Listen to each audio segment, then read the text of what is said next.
Good afternoon, good evening, good morning, good whatever time you find yourself listening to Hannah's Shenanigans. Welcome to episode 2 of Solitude season with yours truly, Hannah H. Terindra. Today I'll be talking about the burden of intention. Yes, we are looking at intentions as a burden. But before we look at that, we need to define what are intentions, what influences our intentions, the difference intention makes, failed intentions, that's where the burden is, and handling them, another burden. How do you handle intentions? So, intentions, it's an aim to be achieved, or a declaration of desire, as far as I'm concerned, or a vision of an end goal. When I talk about declaration of desire, desire is a burden. If you have ever read anything from the Buddhists, they say, let go of all desires and you will be happy. So when you desire something, one thing's for sure, there's going to be some discomfort, some unhappiness, because, you don't want to be where you are, you want to be at another place. And that's what intention says.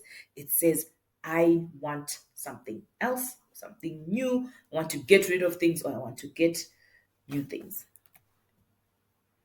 So I looked at four of what influences our intentions as human beings. And the first one, for me, the most important one, is the environment we grow up in. Where are we?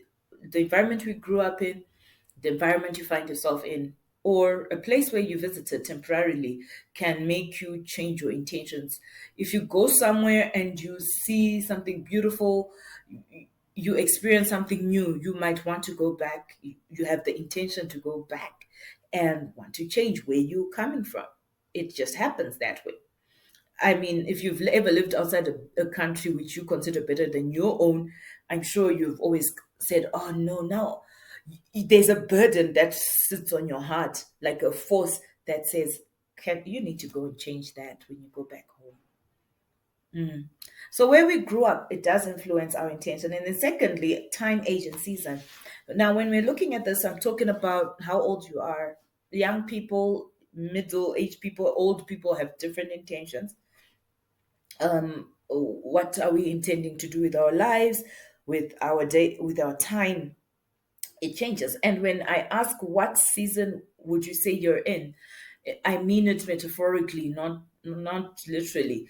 Are you in the summer, autumn, winter, spring of your life? And so because of that, if you're in autumn, you're preparing for winter, right? So your intention probably is to be ready for winter. And then when you're coming from winter into summer, you have to go through spring. And that's where people go exercises, summer bodies, and da da da. Your intentions get different. So also you need to just understanding the influences of our intentions helps us to make reasonable intentions and to find out if the intentions that we are making are truly ours or other people's. Then, human beings, far and near, far human beings, I mean people who are on TV, who are in your screens, people that you might never meet. Probably you may meet them, but they might not know you and you know them. Or people like myself, you're watching me on YouTube right now. So I'm a faraway human being, but I can influence your intentions. But when I really want to focus on the ones who are near you, the people you surround yourself with, do they inspire you? Are they the people who you look at and you're like, yes, this is moving me forward? Do you inspire them? Don't be just a person who is always looking for motivation outside and never giving to others. I really don't believe in that. I think whether you have money, you've got a skill, you've got a talent, you've got knowledge, there's a way in which when we interact, we can always exchange. It doesn't have to be cash for cash, right? You could be a good listening ear and inspire others like, oh, when I'm with this person, they listen and I want to be like them too. So when you, and then how do the people near you speak into your life? You want to surround yourself with people who speak wellness into your life, people who speak positivity. Even when they seem to be against you, it does not mean they're against what they might not be against you, but they might be against what you're doing or your direction, but they're not against you as a human being. So you need to be able to see how these people influence your intentions. And then your methods and your skills, and this is quite important. People are in their intentions, like what you want to do, what your declarations of desires are sometimes limited or influenced by your capabilities, your resources, and your limitations. And when we are talking about living in solitude or understanding your own solitude, your own space, sometimes that is a limitation. It's good to be in solitude, but when you're in solitude, you also need to then acknowledge what are you able to do by yourself and what you need help with. And we're going to talk about that later, just now. So, why intention? Why have it in the first place? And what difference does it make in your life? I have, from my personal experience, realized that three things happen when I live in intention, which I didn't do for quite a while. The first one is it gives me a reason to live. So when I've got an intention, I've got a desire, I've declared, I don't have to declare to anybody or everybody. I declare to myself, this is what I want. I give myself reasons to live. Because there's sometimes when I really just don't have reasons to live, I'm like, why am I still on this earth? It also gives me a sense of direction, how to move from point A to point B to point D easily. And then my favorite is ownership of over my destiny. When I have intention, I feel like I've got purpose, right? Because that's what you do when you say, I want to do, I'm intending on doing this. So I've got a purpose. It's a reason to live, but it also gives me ownership over my destiny. I really feel like captain of my own ship. But intentions don't always come out as we wish them to. What happens when our intentions fail?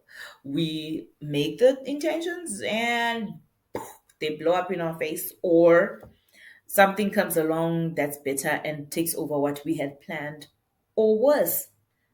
What do you do when life gives you curveballs? Do you sit and cry? Do you look for help? Or do you look for someone who is a professional and you're like, hey, Hannah, you're a creative consultant. I need ideas. How can you help me? And I'll pay you for it. Yeah, these are some of the solutions. But if you've got any more, please do share with me in the comments below. But whatever you do, it's just important to be aware that intentions do not always come to life. They will at some point fail. And then lastly, how do you handle your intentions? So as a Shona girl, I grew up being told, do not share your intentions or your plans because people are out to get you. You'll be bewitched, which is the number one reason why Shona people will tell you not to tell people things, because we don't want to be bewitched. We believe that if we tell people, people's evil intentions will stop our plans from happening. So if people don't support us, then it won't happen. And to an extent, I believe that it's okay not to declare your intentions. However, there are some intentions where you're going to need the help of other people.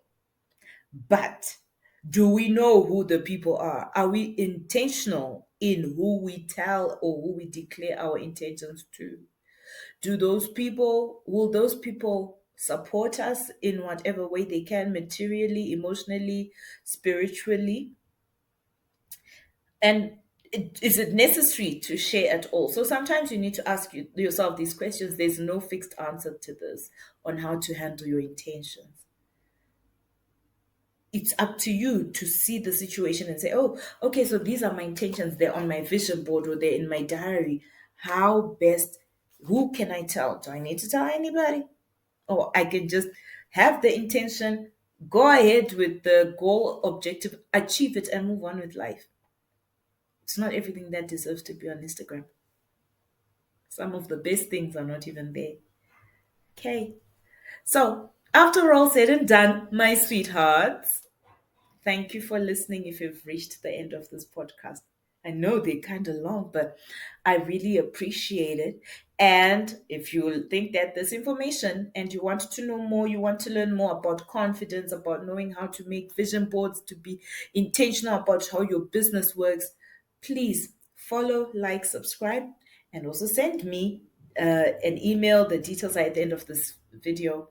And everything I say comes from my heart to yours. Love and light. Mwah.